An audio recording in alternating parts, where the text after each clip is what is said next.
Stoa is a digital campfire where we cohere in dialogue about what matters most at the knife's edge of what's happening now.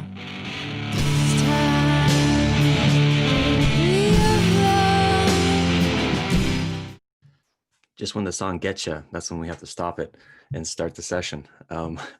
Welcome to the Stoa, everyone. Today we have a special guest with us, Brooke McNamara. Brooke is a poet, dance theater artist, teacher, and Zen Dharma holder. She has a few books. I actually put her website in the chats. One of her books is a book of poetry called Bury the Seed. And today the talk that we decided to go with is Summoning the Unseen, Poetry and Meditation to Conjure Deep Support and Inspiration. So how today is going to work, I'm going to hand it to Brooke in a moment. She's going to kind of share thoughts, might read some poetry, and then we'll pivot to maybe some exercises, a group conversation. We'll stick with the Q&A protocol. So if you have any questions, just throw it in the chat. I'll call on you, unmute yourself. I'll read on your behalf. You don't want to be on YouTube, but we might break those protocols halfway through because we're going to be poetically playful today. So that being said, I'll tag in Brooke. And how did I do with the song? Did it land somewhat? Yes, I love that. I was just about to chat. Who is this? I'll get the name and I'll share it in the chats in a moment. I'll have to find out. Okay, great. Should I dive in? Great. Okay. Hi, everybody. Yeah. I'm so happy to be here with you. I was just telling Peter that I'm transitioning from mothering mode to adult conversation mode, which is such a treat for me to get to talk about what I love the most. So yeah, I'm a poet, which the only reason I really feel comfortable saying that is I've just been doing it my whole life since I was very little and very overwhelmed by this world, and found that one of the ways I could plug in and feel like myself was to write poems, and they were very cheesy and then very angsty in my teen years. But you know, it didn't really matter. Just finding the deepest voice has always been a way for me to feel coherence and connection.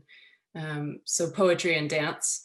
And yeah, we decided to talk about, you know, the title of this interview is Summoning the Unseen, Poetry and Meditation to Conjure Deep Support and Inspiration. And it's the title of a workshop series that I started leading last year, in part because it felt like it was something that had been cooking for a long time, that was suddenly really like ready to come out into the world.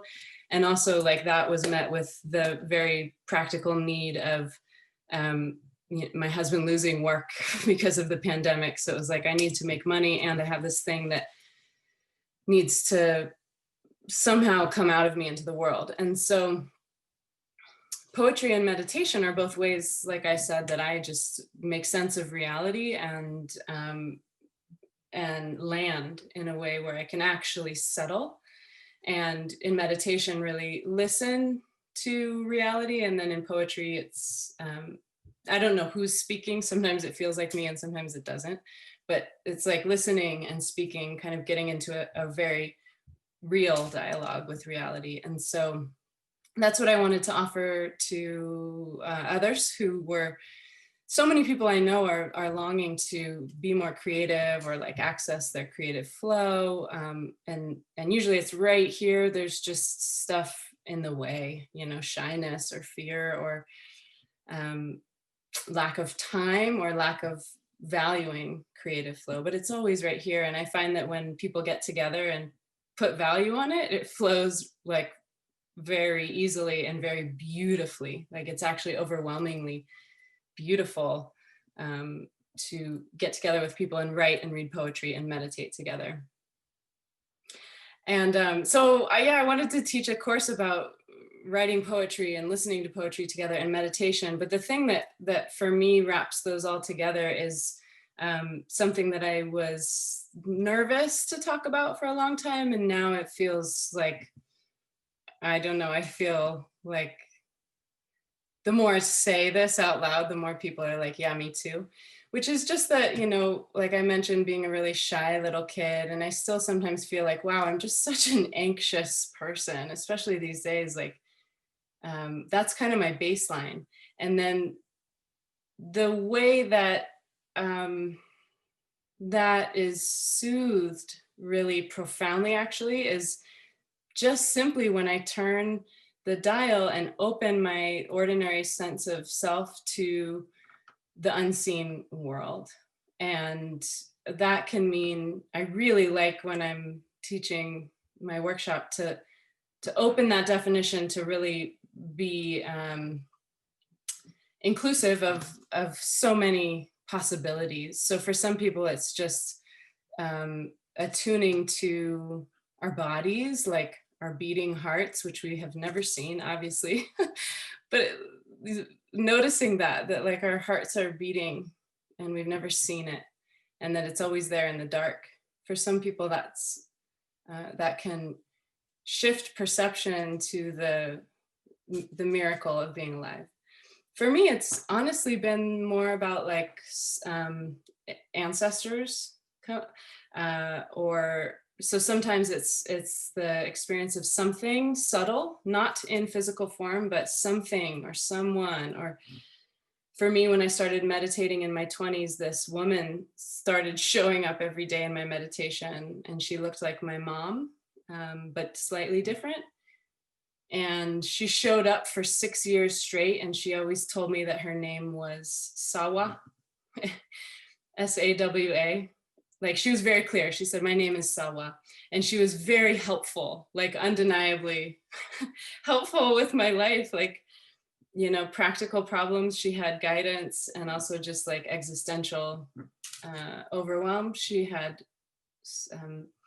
like a soothing maternal quality. So I couldn't ignore the benefit and the impact that this invisible friend had. Like, I was embarrassed to tell anyone because she literally was like an invisible friend.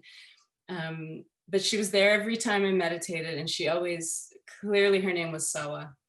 So 6 years later, I finally told someone, my brother's wife, who's an intuitive wellness guide. And she said, oh, you have to look up what Sawa means. And I was like, why would I had just never had that thought. And we were drinking wine late into the night. And I was like, okay, so I just Googled Sawa. And I had just started practicing Zen Buddhism. And the first definition that came up was Japanese for swamp. And I was like, okay, I guess it has to do with Zen. I don't know. And then I looked at the very next definition was my mom has 14% Miwok blood, which is a Native American tribe from Northern California. So I know that I have like 7-ish% Miwok blood.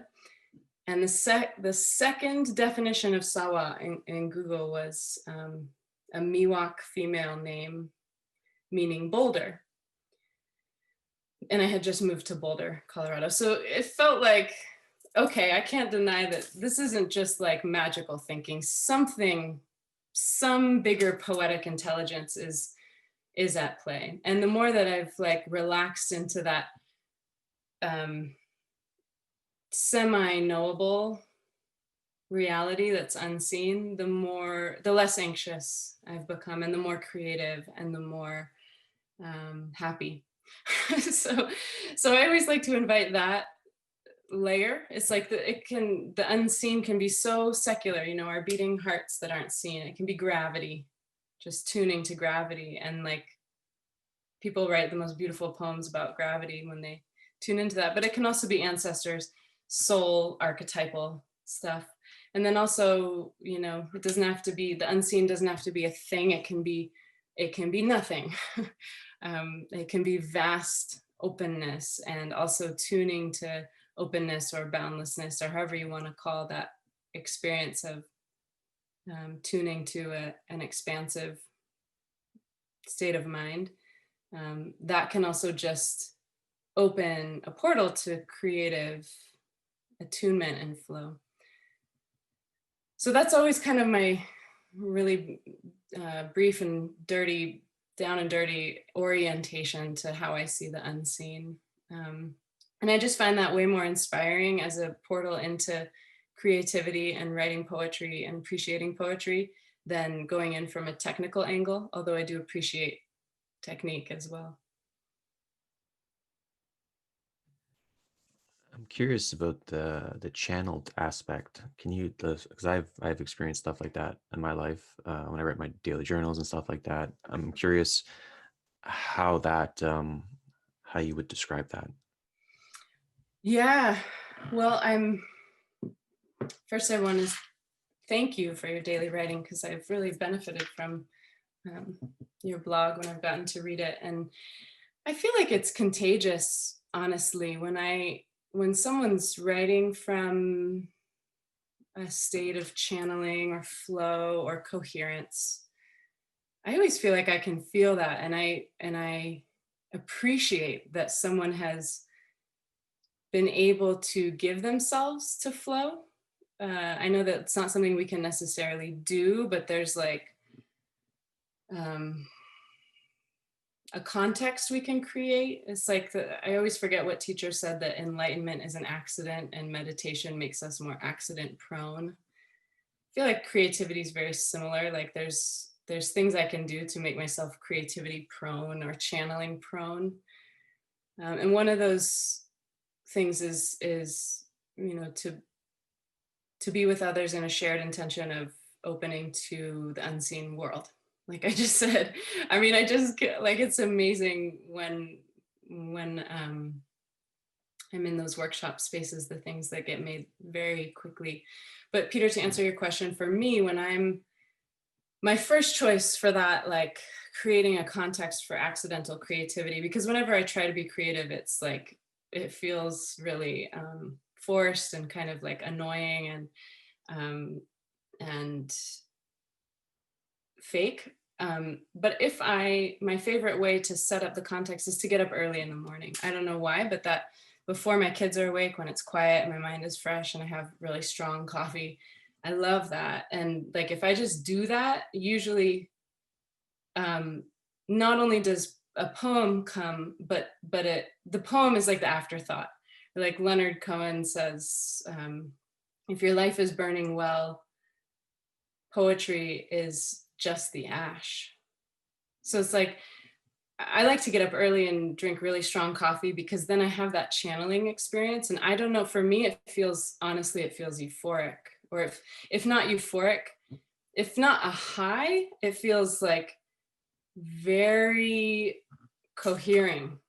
Like I actually feel my mind and my body and my breath and my heart and something bigger line up and start to participate with each other in a really intelligent way. So it either feels like that, and that feels really good and pleasurable, or it feels like that, and then I feel like it's euphoric. It's honestly like a ride. And my first book that I wrote, my first baby was a newborn, and I got this like download in meditation one day, like literally a voice was like, "You're supposed to write a book.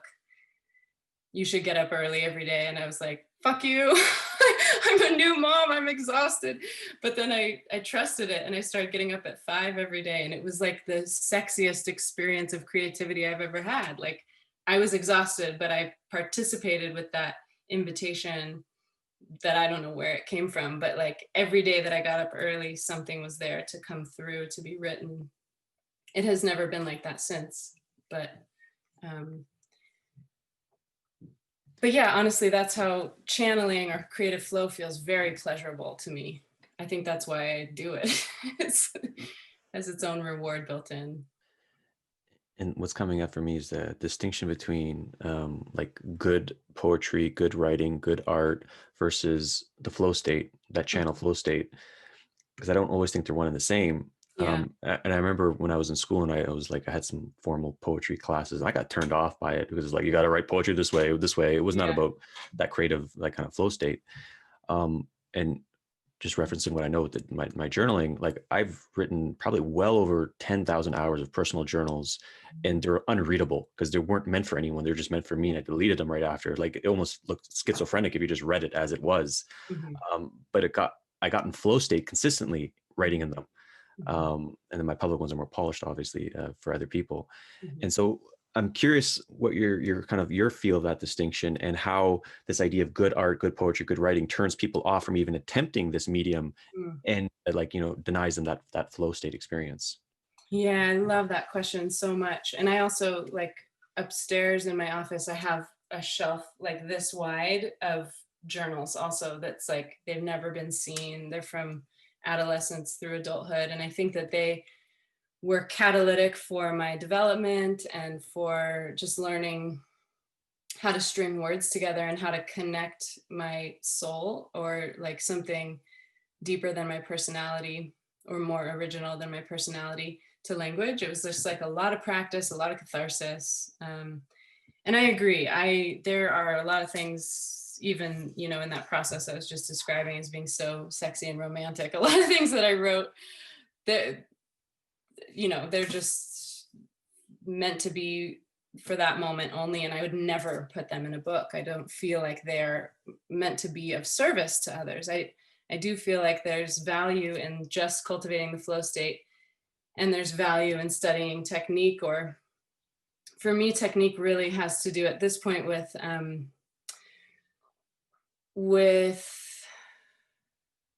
bringing form to like I have to start with flow. For me, it has to feel alive first, and then I like to chisel it and sometimes totally mess it up and rearrange it and everything, um, and bounce it off of people I trust to get feedback, to see if it's something that actually communicates, like I was saying earlier, like that contagious um, aliveness. And I think that's why so much, I remember studying poetry. That was my major all the way through college. And a lot of it, I was like, this sucks. This is boring. This is stale. But then every once in a while, there was that one poem that actually felt like it had a livingness to it or a sentience. And I've since come to really believe that some poems and some art actually are alive. Like I think that they actually have sentience in a different way, obviously, than humans and animals and plants, but like that's why they impact certain people or many people, is that there's a quality of aliveness that's real. Um, but it has to be able to make that leap between two people, and that's an art form all in itself. um, I have my own process. I have certain people that I just ask like what does this sound like to you, and they're honest enough to be like, I don't get it, or I don't hear any, it doesn't sound like anything, or they'll be like, oh my god, that made me cry or laugh or whatever. And so I trust their feedback, and I think like I can't do it alone because I can't see it from the inside sometimes. How is it for you? How do you know when something's like good enough to share? Mm, when there's like a click of that was beautiful for me. Oh, oh, did that land? Oh, I see what you're saying. Yeah. Yeah, and that When was you beautiful what feel you it. said too. Yeah, but like when I'm writing, when it has that click, like boom, Yeah. right? Yeah. And I'm like, and if I'm satisfied with it, there's some people that will be satisfied with it as well, and that's like finding the others. So I'm not trying to like doing it for others. I'm trying to find it, like I'm hunting for that experience, if I can use a Mhm. masculine word. Yeah. Yeah. I always appreciate writing advice around like don't try to save the world because then you can like sniff that in someone's writing when they're trying to save the world. So um I appreciate that you hunt for it for yourself, and then you can feel it when it's meant to ping outside too. Yeah. Right. So we're having some questions in the chats. I thought I'd ask you one more question, and then we can kind of decide what we want to do. Yeah. You have a few offerings on your website, like private one-on-one coaching and some courses. I'm curious, like, what do you do there? Hmm. I'm not currently coaching that much because I've been teaching so many. I'm way more turned on by community experiences and watching, like facilitating experiences that then I can watch people connect with each other. I really like to lead, but then I also really love to step back and watch a community begin to find itself and become healthy and become creative. And I love watching people connect with each other and get that nourishment. So I've been doing that way more than one-on-one stuff. And so in summoning the unseen, it's a pretty ritualized structure, and we actually talk about ritual, not religious ritual per se, but the ritual as a technology as old as humans that connects action and intention, sometimes done alone, but often done collectively, to forge connection with each other as well as with something ineffable or unseen or beyond what we can ordinarily describe.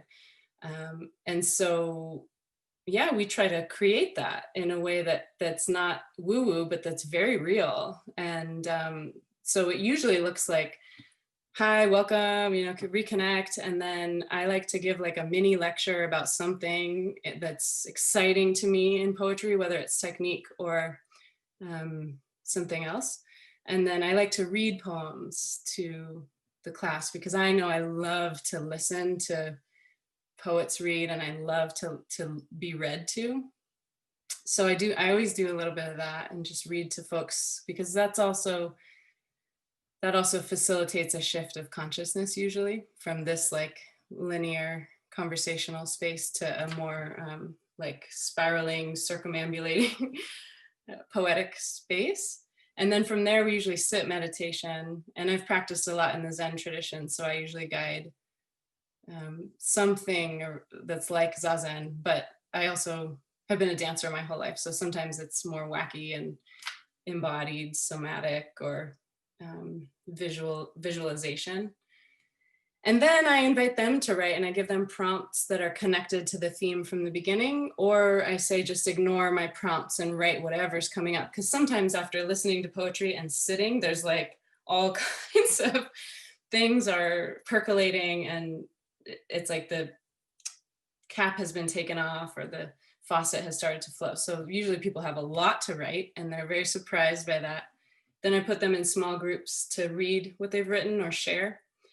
And then they come back and they're always like blissed out, like lots of oxytocin from connecting to their creative source. I mean, it's just really reliable and not very, it's not even a very sophisticated approach that I use. It's just that it's what has worked for me. And then it seems to work for others who are drawn to this kind of thing.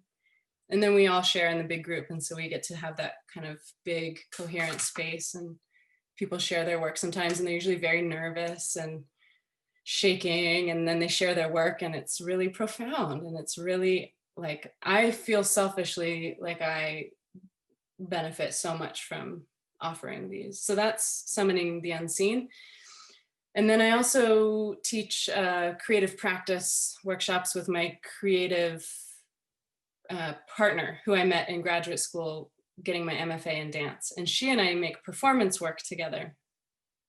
So we collaboratively teach, which is a whole other beast to co-facilitate. But we've been collaborating for 10 years in performance and in teaching. So Cultivate is embodied interdisciplinary creative practice. So we do movement, we do writing, we do visual art, we do all kinds of stuff. It's not just poetry. So those are my two main offerings. And you mentioned you might want to do a poetry exercise. We do have a few questions in the chat. Do you want to do some questions and then maybe end with a poem exercise? Yeah, that'd be great. Right? Yeah, let's do some questions and maybe I can read a poem and we can do like a mini summoning the unseen. Cool. So when we have about 15 minutes left, I'll pivot to that. Is that okay? Bobby, you had a question. Hi, thank you so Hi. much, Brooke. And really fascinating to learn about your work and where it came from, and the link with Zen meditation. And I really related to what you mentioned about the concept of gravity. And I was curious, um, how do you relate to it, and also how does that relate to the creative flow for you? Gravity? Yeah, and Yeah. even more so when you mentioned about drinking a lot of coffee in the morning, I think for me, it's one thing that came up was like, that's for me personally, like very challenging sometimes to consider in that setting, but just Yeah. curious how you relate to it. Yeah. So let me see if I'm hearing your question right.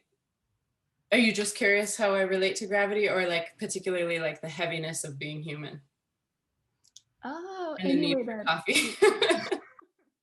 maybe the first part more so. Yeah. Well, let me read you a poem that I wrote about gravity, and then I'll see what comes out, because that's the thing that's just coming up most loudly. And this is actually, it's in my first book, but I actually wrote this in college. It's super old, and in some ways it's very simplistic, but people still seem to respond to it sometimes. So it's short and it's called Story. Our holy planet keeps us close so as not to feed our bodies to infinity. We call her love gravity. Why else make the effort to go up but to feel emphatic love falling? Try to avoid her. Look down, you fall again. Each step we fall in love with her. Every night our tired bodies lie to meet her, asking what part we are. One day her love pulls us under.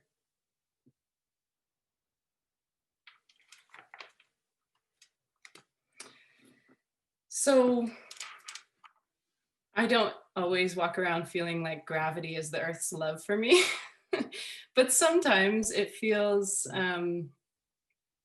like much more than a force of physics. And sometimes I often, when I'm coaching or teaching about poetry, I always like to bring in technique later.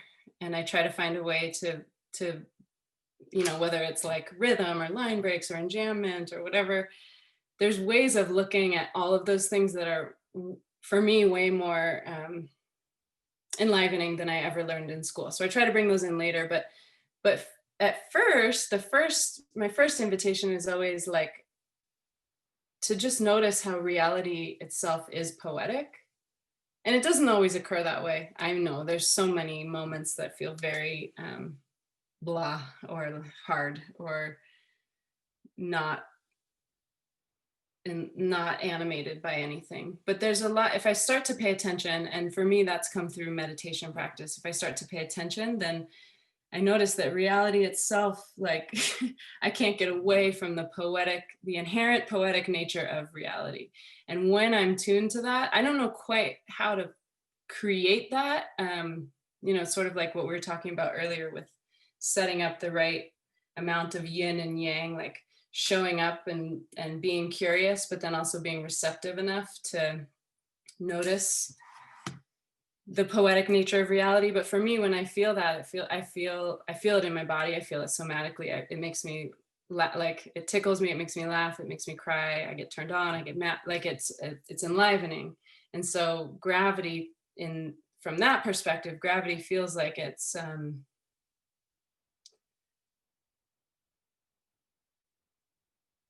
not an empty force, but that it's something maternally holding me from dissolution, I guess. Yeah. It's hard to talk about because I'm not feeling that right now. I don't feel gravity in any special way right now, but I know that I did when I wrote that poem. So I'm sort of referencing back. I hope that's helpful. Thank you. Yeah. Yeah. Thanks for the question. All right. Evan, you had a question. Oh, sorry, yeah. headset trouble, sorry.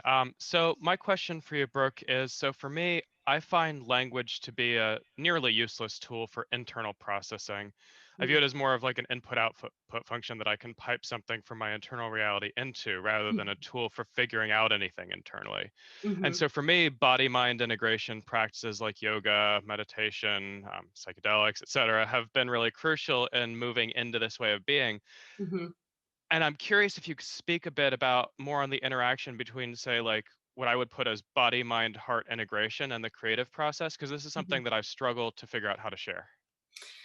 Yeah, I totally hear you. I feel very similarly. When I'm in deep experiencing mode in meditation or embodiment practices, or I think that's also why dance has been huge for me, because I didn't have to figure out how to say anything, which, you know, often has felt stressful, like how to communicate what this is. So for me, it's been pulsing back and forth. I can only tell you about my experience, but that has grown more and more fruitful, like to actually turn off the languaging function through meditation. And it's almost like counterintuitive, like, okay, Brooke, you don't have to fucking talk about anything and try to figure out how to say anything. And that's so relieving to part of me, to just sit still quietly and just experience directly. It scratches an itch that nothing else does, not even poetry, not any art form, not even nature, just to be completely one with, and therefore like nothing happening, cessation. You know, that's on a good day. That relieves something that nothing else does. And then like life continues. And when my kids call or come jump on me, or if I'm on retreat and the bell rings and it's time to move off the cushion, one of the most like primary impulses for me is to share about it. And I don't often want to share about the deepest experiences in ordinary language. I want to do so through poetry. So often when I'm sitting, it's either silent or there's poetry writing. And I often will go straight to my phone and like speak it in to my phone or write it down real quick. And it's usually kind of crappy, but there's something in there that I can pull out later and work with. But yeah, for me, they're not together, they're separate, but they're connected. Yeah. Cool. Christian, you had a question. Yeah, it was just a follow-up to the question about gravity. Mm-hmm. And wondering if you have any practices which do help you sink into that somatic experience of gravity, connection to it, or if that's something you use poetry to get into, or there's other methods. Oh no, for sure. There's lots of somatic methods. I mean, just sitting, for sure. I often feel like, God, after sitting for a few minutes, I can feel just these layers and layers and layers of my own holding against gravity just naturally release into, you know, it almost feels like my skeleton could just sit on its own. There's not that much muscular effort needed. But then also I've gotten to study a little bit in the yogic tradition and teach a bit there. And yoga nidra is super powerful for me. That's yogic sleep, where you lay down and like cushion your body enough that you're comfortable to be still. It's like a shavasana or corpse pose for an extended amount of time. And you do some like exercises with your attention where you expand it really big and then come back into the body and tour the body in a really specific, nuanced way. And then the way I was taught, you land in the center of the brain, which my teacher called the Chit Akash, the space of consciousness. And then you just rest. And the intentions are to stay still, but stay awake, so that your body really deeply relaxes. And then well, for me, my mind goes down right into the like a liminal place between sleeping and waking. And that, I mean, the unseen. For me, I've had potent experiences of you know, when I was pregnant doing yoga nidra once and really surrendered to gravity, into this liminal consciousness. And I just remember like golden rain raining down into my belly. I don't know if that's my imagination or if it's like an objectively true dimension of reality, but I don't really care. and yeah, it's so interesting to me that you all are so interested in gravity. I love that. But I think there is a relationship between yielding to gravity, relaxation, and then opening to these unseen dimensions, whether they're coming from our unconscious or from outside of us. Is this interesting to you all? Do you have like a resonance, like you have experiences with, I think most people do, but maybe don't talk about it that much. At least I know children have lots of experiences of, my son tells me all the time about monsters he sees and ghosts and things around the house. And I just relate to them like they're real. I'm like, you monster, get out of our house unless you have good intentions. And he sees me interact with them like they're real, and he relaxes. So hope this is useful. It was, thank you. Yeah. Cool. Luca, you had a question. Yeah, hi. Thanks for that gravity poem, by the way. That was beautiful. You're welcome. Yeah, I'm curious about the relationship between dance and poetry for you. If they come from the same kind of source or essence, they're just different manifestations of it, or if they feel like totally different ways of being. And then I guess from your previous answer, also the relationship with meditation and like the more somatic, like non-expressive ways of being. Mm-hmm. Yeah, that's a great question. Yes, they feel, for me, dance, and you know, my form, I studied ballet and then quickly went into modern and postmodern and contemporary dance. And it's always been, I like to dance socially, but it's more about like crafting something for performance. I just really am in love with what happens when there's a witness, an audience or a witness, and then a performance space is like a really charged, beautiful experience to me. And the impulse to create movement for performance, or to get ready to perform and move, it does feel very, very similar to like, there's a poem coming, I think. It's a yeah, like a vibratory bodily thing. And I remember a few years ago participating in a poetry panel, and there was a woman who was Colombian American, and she was a specialist in translation from Spanish to English. And when I was listening to her talk about translation and the art of translation from her native language to her second language, I had this aha moment, like, oh, that's what I'm doing when I feel a poem come. I am not writing, I'm translating this like primary experience of sensation. Like, I feel like my poems are translations of sensation. I don't know, probably a lot of poets wouldn't say that, but for me, it's like, I feel it and I'm like, and then through meditation or whatever, there's a point where it's like, how can I say this in a way that's like either direct enough or like abstract and kind of bizarre. Like, it's either a direct translation or it's a big leap to like something that's more metaphorical.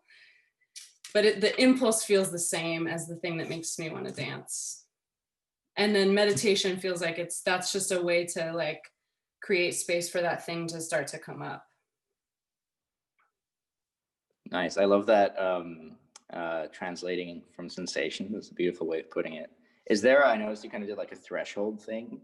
Does it feel like kind of a threshold at which it bubbles up and then it like falls over a threshold into the poem and the dance, or is it more like a gradual bubbling?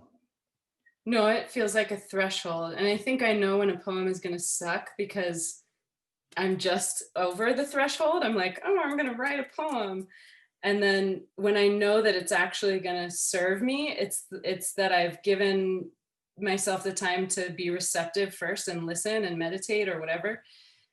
to be receptive first, and then I actually feel it come through my body, and I'm like, I don't know what this thing is, but here it comes. And then like my body gets fueled and nourished in the process of writing, and that's when I know it's going to be more interesting, if that makes sense. Yeah, it does. Thanks. Yeah, welcome. Cool. So I'll take in Cody in a moment, and doesn't have a question, but he wants to share something, and then maybe we can pivot to the poem exercise. Sure. So Cody. Hi, Brooke. I don't think we've ever actually met, but your husband taught me in college. He taught me at developmental psych, and it was really cool watching, you know, as I followed him on like Facebook and stuff, and I like watched y'all's relationship show up everywhere, and it was just this beautiful thing, you know, and the birth of your first child, and just this beautiful thing. And so as I watched from the periphery, just this beautiful love. And so to meet you here, and to hear you speak of your relationship with poetry and writing, and I just want to say thank you. It's something really beautiful to watch, both interpersonally and, you know, knowing your husband, and just it's inspiring. And as a writer, and both you and Peter talking about this, there's like something that's just like now awakening in me again. So thank you. Keep doing what you're doing. Thank you so much. Awesome. Cool. Now we got that warm, fuzzy vibes. Do you want to pivot to the poem exercise? We have 15 minutes until the top of the hour. Yeah. So before we start, I'd love to invite you to grab some paper and pen or something to type on.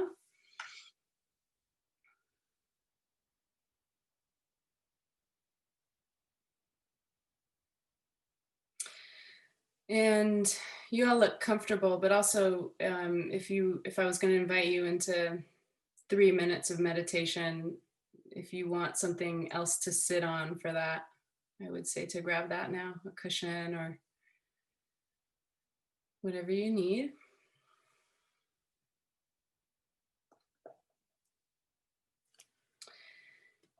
I'm just going to wait till I see people back in their screens.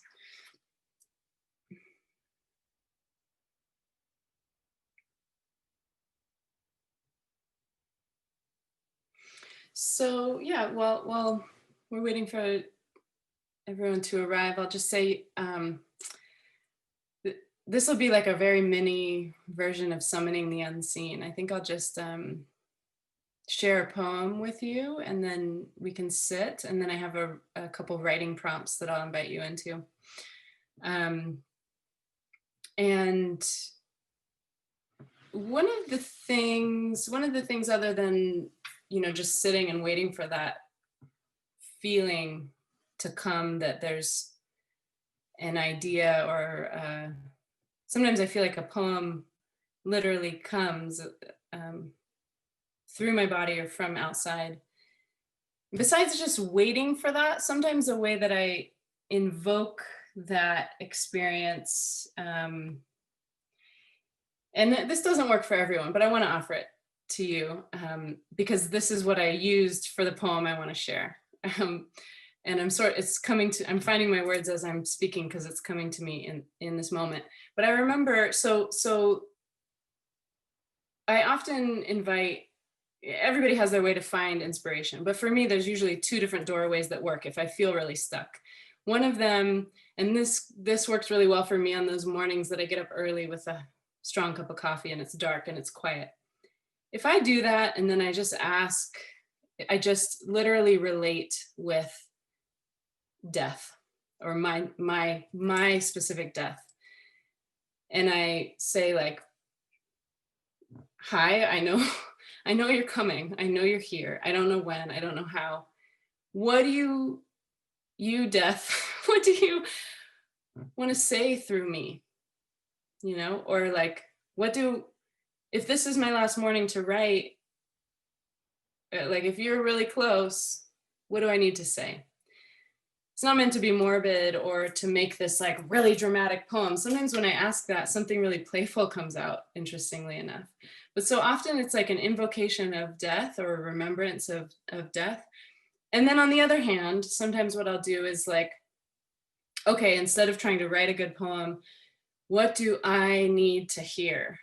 like what if I were going to open a book and read a poem that would actually really soothe me or enliven me or meet me where I am right now, what would it say? And then sometimes that poem comes out. And so this one that I want to share with you, interestingly enough, I didn't think of it when Bobby asked about gravity. I thought of that other one because it's obviously about gravity, but this one is also about gravity, and it's about descent, going in and down before re-emerging. So I just remember a couple of years ago, I asked myself what I needed to hear most, and then this came out pretty much like this, but I had to edit it a little bit, but it came out pretty cleanly like this.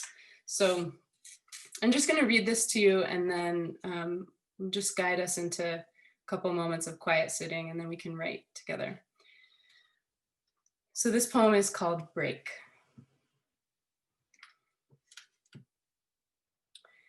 Rest now. Let the weight you run from every day now draw you down. Later, there will be time to tend to everything left undone. Now, rest. Fall into your own bones, lying horizontal on this ground. Come into your dark corners. Come into this original nakedness under all the layers. Come where all your losses split you open. Don't rise yet. Rest. Be drawn deeper down into the salt tide of tears. Let grief wash you, then drown you beyond the name you first were given when you reached to touch your own mother's face for the very first time, and she smiled her light down into you. Now reach those same fingers for the face of infinity, so that opening your eyes, you will know the one dreaming you is pleased with you, that everything seen is yourself, and that now is the time to rise wholehearted into the work, aching to be animated by precisely you.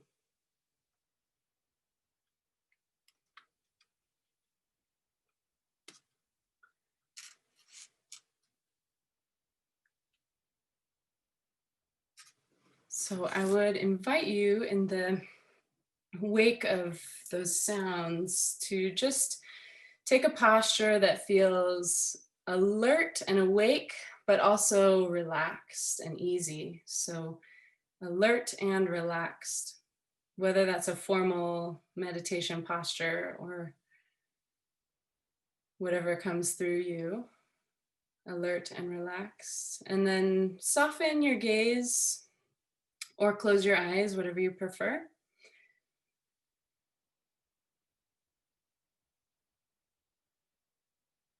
And just start with noticing and inhabiting any sensations in your body. So instead of the idea of looking from your head down into your body, see if you can just take a tour and drop your mind into any sensation you notice. I'm not going to guide you specifically through your body, but see if you can explore inhabiting sensations from the inside rather than looking at them from the outside.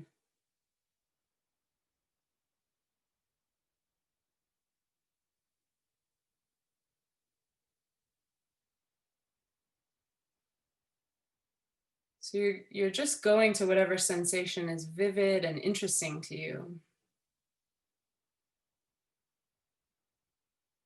and inhabiting it from the inside as much as you're able, almost like it's a game. There's no way to do this perfectly, just experimenting.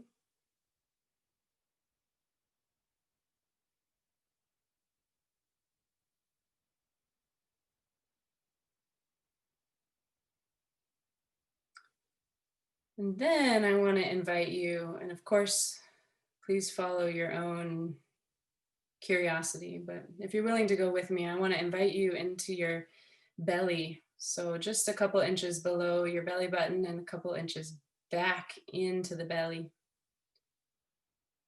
And see if you can bring your mind there and your attention there. And we're just going to sit quietly for a couple of minutes as our belly.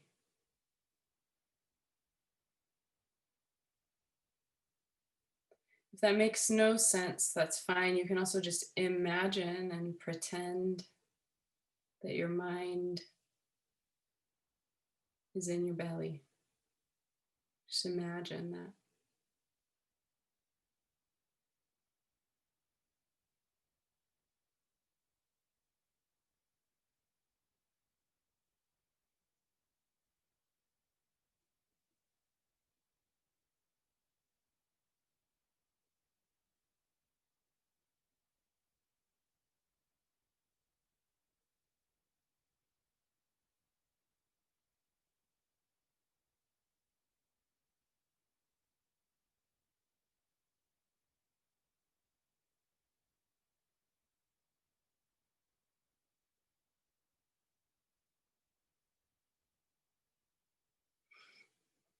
And then from there, for the last minute or so, just allow your attention to take whatever shape it wants to right now, whether that's inside of your body, outside of your body, very big, very small. Just allow your mind to take the shape it wants to take right now.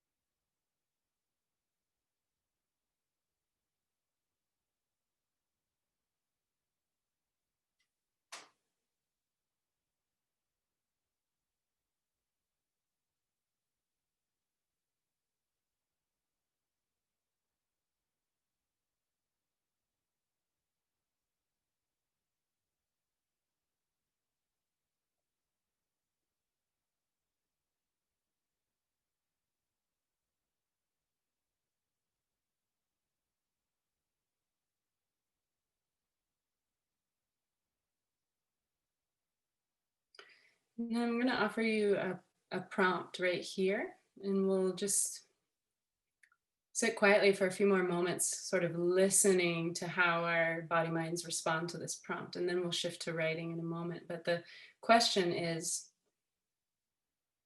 what support and inspiration are unseen but right here? What support and inspiration are unseen but right here?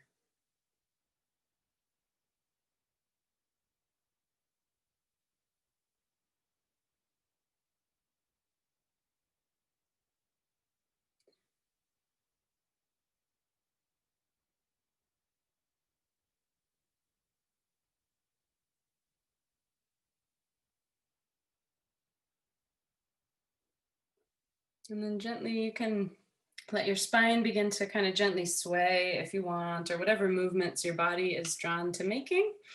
As you open your eyes, deepen your breath, and come straight to your paper or screen. And just exploring through writing. And you can take your time and go slowly. You can go back to meditation and back to the page, pulsing back and forth, or you can just continuously write. What support and inspiration are unseen but right here? And I'll put that in the chat as well. And let's take about 3 minutes with this.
All right, take about one more minute.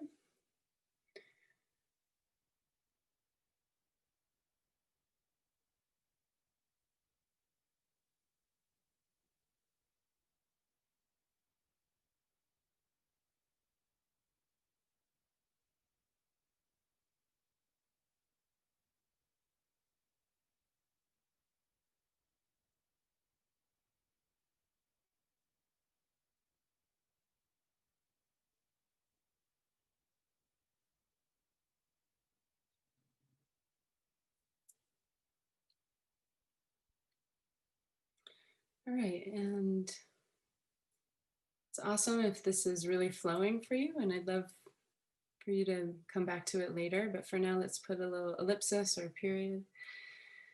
And I know we're at time, but I'm curious if you're willing to stay, and if maybe one or two of you are willing to share how that was, or maybe you wrote something that you'd like to share. It would be great to hear from one or two of you.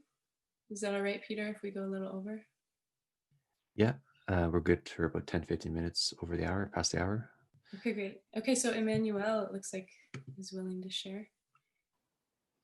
Hi, thank Hi. you. I've Welcome. enjoyed spending this session with you so much. Awesome. So this is what I wrote to the prompt. What support and inspiration are unseen but right here? And I picked three things. My higher mind, connected to my pulsing heart. Chakras say my heart is green, but it glows red to me. The jungle around me, I feel its unseen love. I behold it as it beholds me. No pressure to perform, it accepts my actions, my ignorance. As soon as I turn my attention toward a single leaf or vine, I can feel the deep green focus on me. Some kind of universal love, Pan rescuing my psyche. How do I show up in groups, in jungle groups of shrubs and vines and flitting creatures? Finally, the morph, the geometric ether supports me and is unseen. More and more seen, the higher my frequency rises. I breathe God-force geometry in and out with every breath. I am that unseen field, collapsed and undulating. And that's all. Beautiful. Thank you so much. That felt really alive to me. Yeah, thank you. Yeah, the jungle feels so cool. So much aliveness right here. And so I'll say two quick things that I didn't start with. One is that, like, I don't want to put down the support and inspiration that are available from the scene world. Like, I love the scene. I love what's tangible and concrete. So beautiful.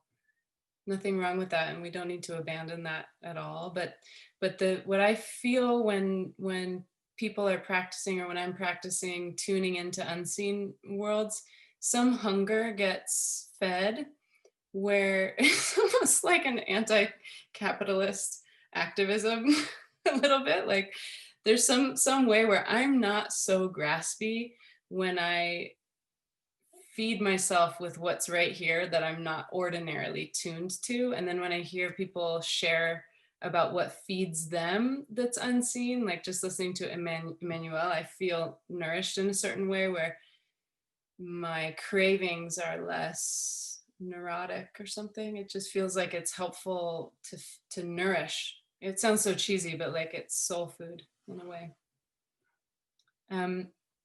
Evan, you volunteered to share? Yeah, so your question made me immediately think of this space, this sense of community here at the Stoa. So I wrote this. At the Stoa, I'm invited into a Sawain, a liminal scene of all our hollows, not of one day or any place, but of the soul, where the veil between me and the other threads in the tapestry of meaning is seen, as it always was, gossamer, insubstantial, and transparent. Likewise, lovers of liminality, we walk each other home. Beautiful. Beautiful. Thank you. I don't know if this is relevant, but Peter, I just remembered this like little wisp of something that you wrote in one of your blogs about the like dance hall. What was that? I think I call it reality tunnel dance hall. Yeah, I don't know why that phrase just came up listening to Evan. So Peter you volunteered to share. I'd love to hear from you, and then Joshua and Luca, and maybe that's gonna get us to the end of the time that we have. Bye, Cody. And what I wrote it in is a skull. And so when you were talking about death, I thought that was quite cool. All right, so my God, an opening with a prompt and a pen, feeling the unobvious in what pretends to be obvious, can fill a man with gratitude. And with that being said, I have said all what needs to be said.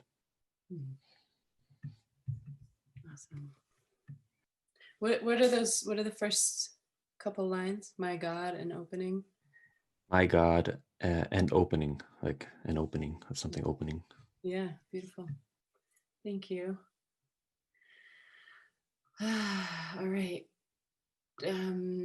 Joshua and then Luca, and I'd love to hear from all of you that are wanting to share, but we probably just have time for 2 more, I think. Let me put my email address, and if anyone wants to email these, I'd love to read more. I don't know if there's a community page or anything for the Stoa where people could post things, but there's my email. Yeah, we can drop it in the Discord too, everyone's poems. That'd be kind of cool. Okay. I'll Awesome. share the link in the chat. Okay. Okay, great. So who did I say was next? Joshua and then Luca, please. Okay, yeah, thank you, Brooke. Welcome. I don't know if I quite finished. Probably, we'll see. Not quite exasperated from last journey of exertion, I do not let myself feel the warm, comfortable seat of satisfaction. Higher mountains call my name, although wise voice of mine heeds rushing to action, I begin a slow, deliberate packing my bag. Mm.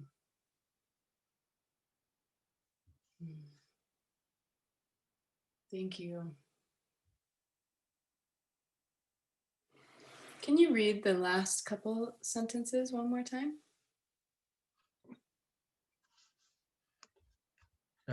I do not let myself feel the warm, comfortable seat of satisfaction. Higher mountains call my name. Although wise voice of mine heeds rushing to action, I begin a slow, deliberate packing of my bag. Cool. It's incredible to get these like injections of each of you, not knowing you personally, but just getting these like waves of something deep in you. Thank you. Luca, please. Yeah. A blank ceiling swallowing itself, a mist grazing the trees, my lost pelvis clattering upon its dominions, overheard muscles spraying each other. Can you read it one more time? Yeah. A blank ceiling swallowing itself, a mist grazing the trees, my lost pelvis clattering upon its dominions, overheard muscles spraying each other. Cool. So interesting. Oh, I just lost my screen for a second. Thank you all so much for sharing. This is why when I teach this workshop, it's 2 hours. So we can really relax into each phase. And the end sharing is usually a half an hour because there's so much cool stuff to weave together. I think we're at time. Is that right, Peter? Yep. Yeah. Just about. So thank you all so much for coming and for sharing your attention. I appreciate you sharing your attention and for being willing to play and participate and be seen. I had a really great time. And thanks for having me, Peter. Thanks for coming today, Brooke. That was a treat.